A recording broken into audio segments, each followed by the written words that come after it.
Alrighty guys, what's going on there? It's Ballistic D-Man here, and it's time to talk about DLC.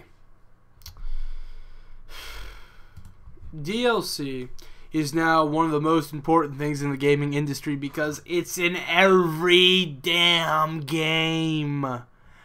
Everyone.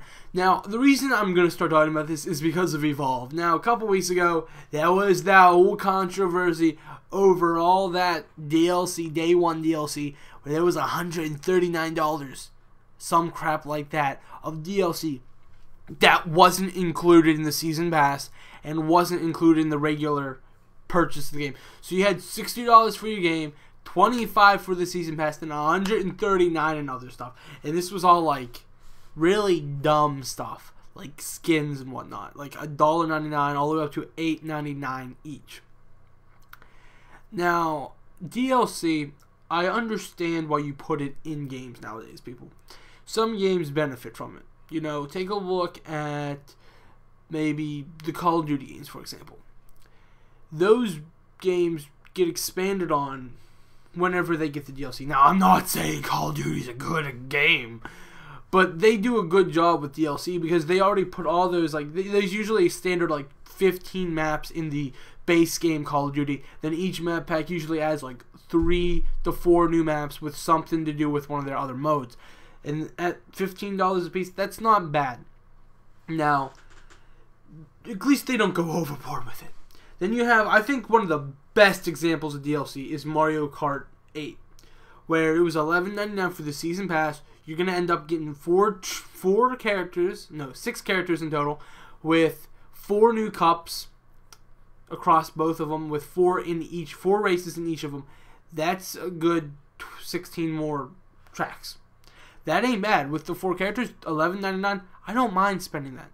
Even Lego Batman 3 had decent DLC. If you purchase that, you get a bunch of new levels and whatnot.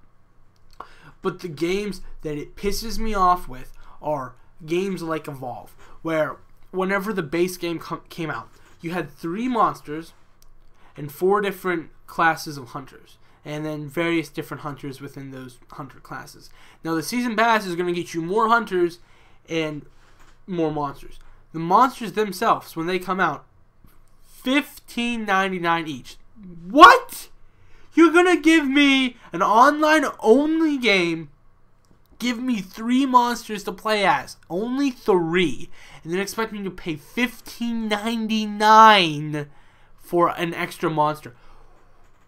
Then, okay, to start off with, if you're doing a multiplayer only game where there's no story, and I've done my research, yeah, there's a quote-unquote story, but realistically, there is no story. You damn well better make me like the best multiplayer there ever been, alright? Especially if you're going to throw all these microtransactions at me. There should have been at least 6 monsters in the base game. And then DLC maybe gives you 4 more. Base game should have a decent amount. 3 is not enough. And apparently there's only 2 game modes you ever get to play. But you need, if you're going to, look, Titanfall's a prime example of this. It was a good game, good execution, not enough to do in it. Didn't keep my attention held. You only had 3 Titans, and then after a while, they all started to feel the same. I got bored, moved on to the next game. That's what they're going to do with Evolve. That's what they're going to do with the next game that does this. These types of games should be budget like $30 each, and then you can pay for all these microtransactions, or they should be free to play with those extra monsters being microtransactions. I would understand it. You give me 3 monsters and 4 hunters, and if I pay you that $25, I unlock all that other stuff. You know, I get the extra monsters, I get the extra characters, I get the extra guns after I pay that initial $25, but you had it free to play at first. That is fine. I am okay with that. But you're not going to expect anybody to pay $60 and then throw this at that. Day 1 DLC, same thing. Even Mass Effect 3. I love the Mass Effect series, but Mass Effect 3's Day 1 DLC was stupid. Why? It was story related. You could have put it in the game. Alright? DLC should be afterthought. That, I know, at this point, developers, whenever they're in the final stages of the game, everything's going through, you know, they're getting ready to package it, they're getting ready to ship it, all those people that worked on the game have nothing to do. So they work on DLC.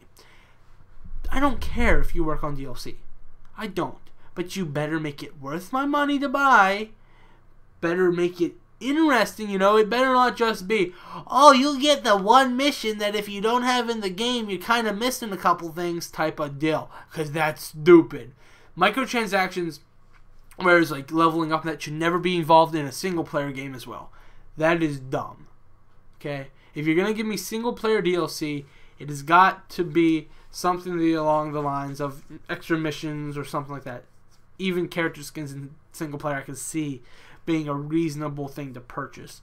But if you're just playing out like, hey, I lost my train of thought. Whoops! Yeah, it's completely gone, guys. I got my little vent out. Please let me know down below if you think some of these DLCs at this point are just dumb. I'll be honest, throughout this video, I have no idea what I talked about. I just, like, you ever had a moment where you're like, that was me just now. Thanks for watching. Let me know down below what type of DLCs you enjoy and what type of DLCs you think are stupid. I'll talk to you guys next time. Peace.